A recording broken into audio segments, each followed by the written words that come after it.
Birmadummaa biyya eeguudhaaf aarsaa lubbuu kaffalee halkanii fi guyyaa hojjechaa kan jiru raayyaa ittisa biyyaaf kabajaan malu kennamuu qaba. Kanuma bu'uureffachuudhaan guyyaan raayyaa ittisa biyyaa har'a waajjira olaanaa raayyaa ittisa biyyaatti kabajamaa ooleera. Kabaja guyyaa raayyaa ittisa biyyaa kana irrattis pirezidaantiin Federaalawaa Dimokiraatawaa Rippaabilika Itoophiyaa duraanii Dr. Mulaatuu Tashoomee fi keessummoonni garaagaraa irratti argamaniiru. Sagantaa kana irratti haasaa kan taasisan deetaan ministeera raayyaa ittisa biyyaa Aadde Maartaa Liiwujii guyyaa kana gaafa yaadannu gootummaa fi cimina goota raayyaa ittisa biyyaa yaadachaa aarsaa dhiigaaf lafee isaaniitiin biyya ijaaramaa jirtu utubuuf hundinuu tumsa taasisuudhaan ta'uu qabas jedhaniiru.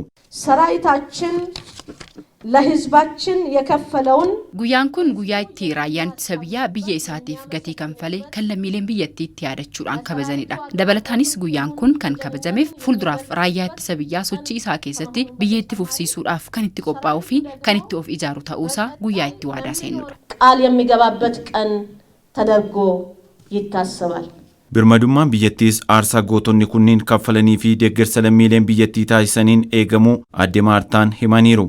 የአገሩን ሉዓላዊነት በደሙ ባጥንቱ ያስከበረ ያለውን raayyaan ittisa keenyaa birmadummaa biyya keenyaa kabachiisuudhaaf dhiiga isaa fi lubbuu isaa itti kaffalaa jira. Uummanni keenyas akkuma kanaan dura deeggarsaa fi hamilee raayyaa keenyaaf kennuudhaan waliin jiraachuu isaa mirkaneessuu itti fufiinsaan waqtii itti agarsiisaa jirrudha. ታላቅ ወቅት ላይ እንገኛለን። Guyyaa raayyaa kana wayita kabajnu gootota darban yaadachaa kan dhufuuf cimnee akka hojjennuuf nu gargaaraa jedhan ministeera raayyaa ittisa biyyaatti hoogganaan garee giddugala qorannoo fi qo'annoo seenaa raayyaa ittisa biyyaa kan ta'an Leetinaal Koloneel Fayisaa Shifarraa. Taannu yarchisu gootota keenya nu bira darban itti yaadanna.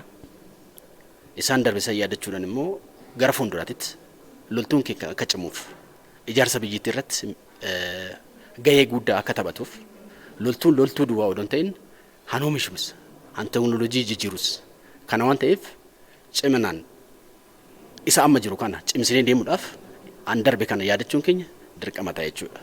Kun immoo jajjabina humna ittisa raayyaatiif gahee guddaa taphata. Akkasumas kabaja guyyaa raayyaa ittisa biyyaa kana irratti kan hirmaatan pirezidaantii waldaa gootota Itoophiyaa duraanii Lij Daani'el Jooteen raayyaan ittisa biyyaa amma roga gaariin ijaaramee biyya isaaf dhaabachaa jira jedhaniiru. ማንነቱ የተረሳ waggoottan soddomman darban raayyaa ittisa biyyaa gidduu walqoodinsaa fi wal dhiibuun akka ture yaadannoo keenya yeroo dhiyooti. Rakkoo sana hundumaa dabarree jijjiirama raayyaa ittisaa irratti gaggeeffameen har'a kunoo raayyaa tokkummaan dhaabatee birmadummaa biyya isaa kabachiisuu argineerra. Kanaaf rifoormiin raayyaa ittisaa irratti gaggeeffame baay'ee kan nama boonsudha. በጣም የሚያኮራና የሚያስከብር ነው። Raayyaan ittisa biyyaa biyyaaf lubbuu isaa haga kennuuttidha tan jaallatu biyyattii.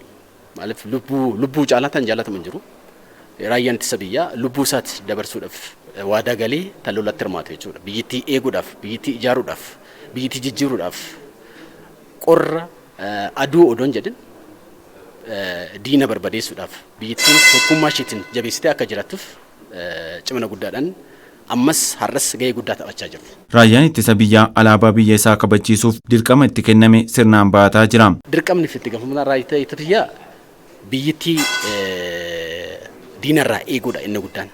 Diina biyya keessa san biyya alaati. Tokkummaa biyyattii ijaaruudhaarratti gahee guddaa taphata.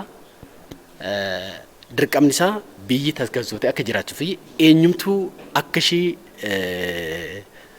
naasisu yookiin akka ishee sodaachisne gahee guddaan tan eegu waan ta'eef dirqamni isaa biyyattii kabajaan akka eegamtu tokkummaa isaanii ijaarrate biyyattiin tokkummaa isaanii hundi ta'e akka ijaarrattuu fi gahee guddaa tan taphatudha raayyaan ittisa biyyaa. Lammiileen biyyattii ammoo biyya aarsaan itti kaffalamuun ijaaramte dinagdeen guddisuuf hojjechaa kabajaa fi ulfina barbaachisaa goota raayyaa ittisa biyyaaf kennuun barbaachisaa ta'us himamee jira. Dhaloonni dhufu biyya isaa ijaaruuf dirqama lammummaa akka qaban Leetinaal Koloneel Fayisaan amaniiru.